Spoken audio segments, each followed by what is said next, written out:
दूसरे का question paper देखते हुए किसी क्वेश्चन को इजी कह देना तो बहुत इजी होता है, लेकिन वही क्वेश्चन जब हमारे एग्ज़ाम में आए और हमसे गलत हो जाता है तब सब सिर पकड़ के बैठ जाते हैं। तो सर पकड़ के नहीं बैठना है, फोकस रह के एग्ज़ाम को देना है। Hello learners, welcome to the whiteboard. मैं हूं साकेत सक्षम और इस वीडियो में मैं आपको बीपीएससी टीआरई 1 जो हुआ था हमारा गर्ल्स वाला जो सेकेंड शिफ्ट का एग्जाम हुआ था ना, उसके कुछ क्वेश्चंस के सॉल्यूशन बताने वाला हूँ इस वीडियो में। शुरुआत इस क्वेश्चन से करने वाले, इससे पहले के सारे वीडियोस ऑलरेडी अपलोडेड है ना, आप चाहो तो उनको भी चेकआउट कर सकते हो। हम फिलहाल इस क्वेश्चन को देखते हैं। एक्स पे power a into b minus c और मल्टीप्लाई हो रहा है फिर से एक्स पे power b into c minus a, फिर इसका मल्टीप्लाई हो रहा है एक्स पे power c into a minus b में। अब एक चीज़ यहाँ पर ध्यान देने वाली बात है इसको सोल्यूशन में कि सबसे पहली चीज़ की आधार तीनों में x है और सब गुना हो रहा है। तो जब आधार सेम रहता है, कहने का मतलब अगर x पे पावर a का मल्टीप्लाई x पे पावर b में होगा, आधार सेम रहने पे जब गुना होता है तो दोनों पावर जो रहता है वो जुड़ जाता है, यानी कि x पे पावर a प्लस b हो जाना है। ठीक है, तो अब इसी फॉर्मूले पे हम लोग इसको सॉल्व करने वाले हैं। चलो फटाफट से देखते हैं इसका आंसर क्या होने वाला है। तो सबसे पहले तो इसको हल कर लेते हैं, कोष्टक को ओपन कर लेते हैं। तो ये होगा हमारा x पे पावर a का b में मल्टीप्लाई माइनस ए का सी में मल्टीप्लाई ए सी, फिर यहाँ पे x पे पावर b का c में मल्टीप्लाई तो बी सी माइनस ए का b में मल्टीप्लाई तो ए बी, फिर इंटू x पे पावर c का a में मल्टीप्लाई तो ए सी माइनस b का c में मल्टीप्लाई तो बी सी। अब हम जानते हैं आधार सेम है तो घात क्या होंगी, पावर जो होगा ऐड ऑन जुड़ जाएगा, घात जुड़ जाएगी तो बचेगा हमारा x पे power a b minus a c plus में ये वाला b c minus a b plus में ये वाला ए सी माइनस बी सी। तो हम देख रहे हैं ए बी यहाँ प्लस में है, ए बी यहाँ माइनस में है, तो प्लस माइनस कैंसिल आउट हो गया अपना। ए सी माइनस में है, ए सी प्लस में है, ये भी ख़त्म। बी सी प्लस में है, बी सी माइनस में, ये भी ख़त्म। तो इसमें से ए बी में से ए बी घटा 0, ए सी में से ए सी घटा 0 और बी सी में से बी सी घटा 0, तो 0 plus 0 plus 0 is equal to 0, यानी x पे पावर हो जाएगा 0। और किसी संख्या की घात अगर 0 रहती है तो वो आता है 1 के बराबर आंसर। तो इस हिसाब से हमारा जो राइट आंसर होगा option number b correct answer होगा। उम्मीद करता हूँ कि आपको समझ में आया होगा। चलिए फटाफट से कुछ और क्वेश्चन के सोल्यूशन देखते हैं। अगला जो क्वेश्चन है वो बहुत ही ज़्यादा इंपॉर्टेंट है। इंपॉर्टेंट इसलिए है क्योंकि ये टीआरई 1 में भी आया है, टीआरई 2 में भी आया है, 6 to 8 वाले में भी आया है, 1 to 5 वाले में भी आया है और अलग अलग तरह से इस क्वेश्चन को पूछा जा चुका है। अब इस क्वेश्चन को सॉल्व करने का तो मतलब एक फार्मूला भी होता है, लेकिन मैं फार्मूले से हट के बता रहा हूँ क्योंकि फार्मूला आप भूल सकते हो और सभी लोग फार्मूले से बहुत ज़्यादा कंफर्टेबल होते भी नहीं हैं। तो देखो सिंपल समझना, क्वेश्चन पहले ये पढ़ लेते हैं। बिना दोहराव के अंक 0, 1, 2, 3, 4 का उपयोग करते हुए कितनी 4 अंकीय संख्याएं बनाई जा सकती हैं? ऑप्शन है हमारे पास 120, 5 पे पावर 4, 4 पे पावर 5, MTO, NOT। तो चलो हम चेक करते हैं। चेक क्या करते हैं, सीधे सीधे क्वेश्चन मैं समझाता हूँ ऐसे ही कि मान लो आपके पास एक अंक की कितनी संख्या हो सकती है, एक अंक की कितनी संख्या हो सकती हैं। तो आपको मालूम है कि एक अंक जो होते हैं 0, 1, 2, 3, 4, 5, 6, 7, 8, 9 तक होते हैं और 0 भी उसमें मिल जाएगा तो 10 हो जाएंगे। तो एक अंक की टोटल 10 संख्या हो सकती है। यानी कि अगर कोई एक अंक का पिन है, सिर्फ एक अंक का सिंगल डिजिट का पिन है, तो उस पिन को ट्राई करने में आपके पास टोटल कितने ट्रायल होंगे, तो टोटल 10 ट्रायल होंगे, उसमें आपका सॉल्व हो जाएगा। यही बात ना।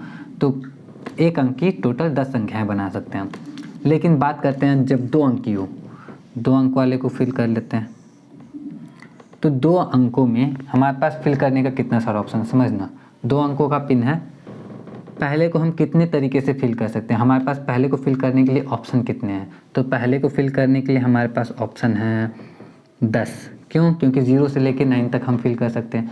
दूसरे को फिल करने के कितने ऑप्शन है हमारे पास, तो दूसरे को फिल करने के ऑप्शन है हमारे पास 10, क्योंकि इसमें भी हम 0 से 9 तक कुछ भी फिल कर सकते हैं। तो इन दोनों को मल्टीप्लाई करते हैं तो टोटल हमारे पास जो ऑप्शन आ जाता है वो आता है 100, यानी कि 100 ट्रायल हम करेंगे तो हमारा आंसर आ जाएगा। कि मतलब टोटल 100 संख्याएँ, 2 अंकों की कितनी संख्याएँ बना सकते हो, तो 100 संख्या बना सकते हैं हम लोग।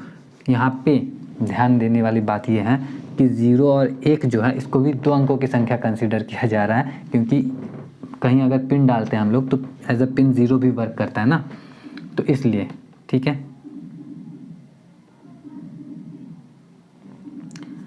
लेकिन अगर वास्तविक संख्या की बात करें तो 100 नहीं आएगा। क्यों नहीं आएगा 2 अंकों की संख्या में 100?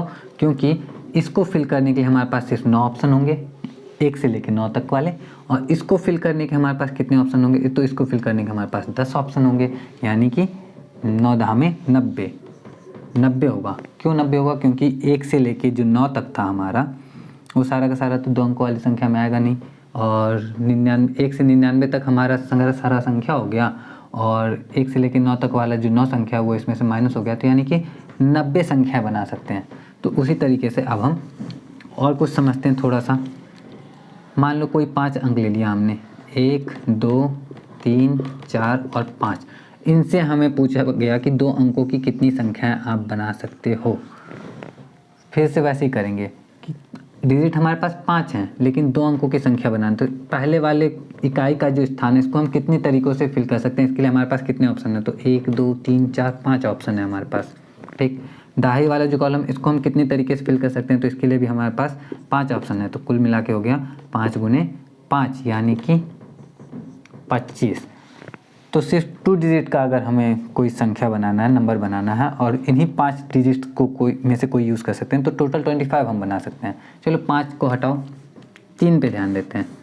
3 ही संख्या है हमारे पास में, और तीनों को यूज़ करके हमें 2 डिजिट का नंबर बनाना है, तो कितने बना सकते हैं। यहाँ के लिए 3 ऑप्शन, यहाँ के लिए भी हमारे पास 3 ऑप्शन, तो 3 तिया 9, तो 3 तिया 9 हो गया, तो 9 बना सकते हैं। अब इसको तो मैं चेक करके भी ऐसे ही बता सकता हूँ कि पहला कौन सा हो सकता है हमारा, पहला 1 1 1 2 1 3, दूसरा 2 1 2 2 2 3, तीसरा 3 1 3 2 3 3, तो टोटल 9 बन गया हमारा। अब यहाँ पे ध्यान देना कि बिना दोहराव के क्या कहने का मतलब है कि जैसे एक के बाद एक जो आ गया ये नहीं होना चाहिए, तो ये जब नहीं होना चाहिए तो अब हमारे पास कितने आंसर होंगे, इससे समझेंगे फिर इसको करेंगे। ठीक है, तो दोहराव नहीं है तो इसमें से 1 और 1 तो हट गया, इसमें से 2 और 2 हट गया, और इसमें 3 और 3 हट गया, क्योंकि 3 के बाद 3 नहीं लिख सकते ऐसा कहा गया। तो टोटल हमारे पास कितने बचे, 1 2 3 4 5 6। तो ये 6 कैसे आएगा उस पर ध्यान देते हैं।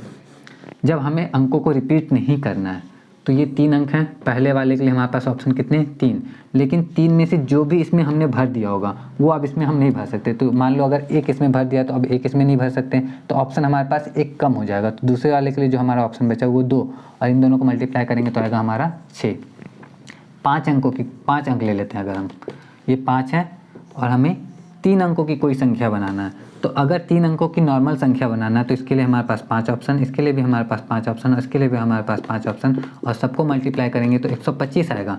लेकिन अगर अंकों को दोहरा नहीं सकते हैं, यानी एक के बाद हम एक दोबारा कभी नहीं लिख सकते हैं, तो यहाँ पे 5 ऑप्शन बचेंगे, यहाँ पे 4 ऑप्शन बचेंगे, और यहाँ पे 3 ऑप्शन बचेंगे, और 5 का 20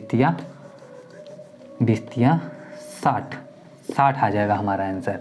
तो अब आते हैं इस पे, और इस पे फोकस करते हैं कि इसका आंसर हमारा कितना आने वाला है। मैंने इस क्वेश्चन में ज़्यादा टाइम ले लिया, लेकिन ज़रूरत है समझने की अच्छे से, तो टाइम लेने में कोई दिक्कत वाली बात है नहीं।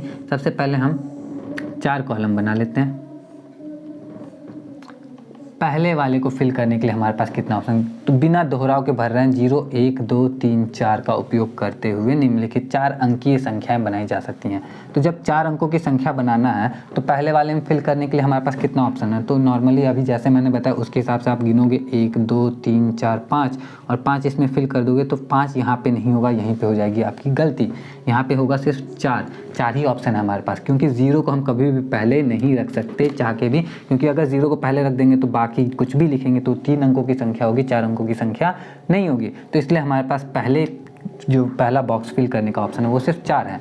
अब पहला फिल हो गया, मान लो पहले में 1 डाल दिया, अब दूसरे में तो 0 रख सकते हैं, तो दूसरे को फिल करने का हमारे पास कितने ऑप्शन है, तो दूसरे को फिल करने के हमारे पास फिर से 4 ऑप्शन है।